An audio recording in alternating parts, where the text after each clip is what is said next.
Welcome to Chillin' 101. We hope this video helps. You start by locating the interior hood release at the driver's left footwell. Reach down and feel under the dash near the door hinge. Pull the lever firmly.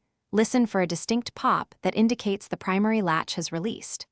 Once done, keep the lever pulled briefly while you walk to the front of the car and visually confirm the hood is slightly raised.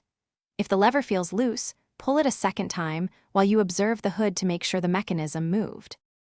Now you're at the front. Place your hands at the center lower edge and feel for the small secondary latch. It's a safety catch you must move before the hood opens fully. With one hand, lift the hood slightly to relieve pressure, and with the other push or slide the secondary latch. It usually moves sideways or up. Once released, raise the hood smoothly. Many Volvo C70s have gas struts that will hold it up. If it's stiff, lift evenly at both front corners to avoid bending. Finish by securing the hood.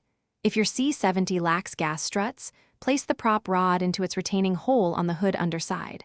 Otherwise, ensure the hood is fully supported. To close, lower the hood until it's about 12 to 18 inches above the latch, then let it drop and press down firmly to engage the catch. Verify by pulling the interior release. If the hood won't open or latch, try reaching through the grille to manually operate the secondary latch. Thanks for watching. Consider subscribing if we helped you.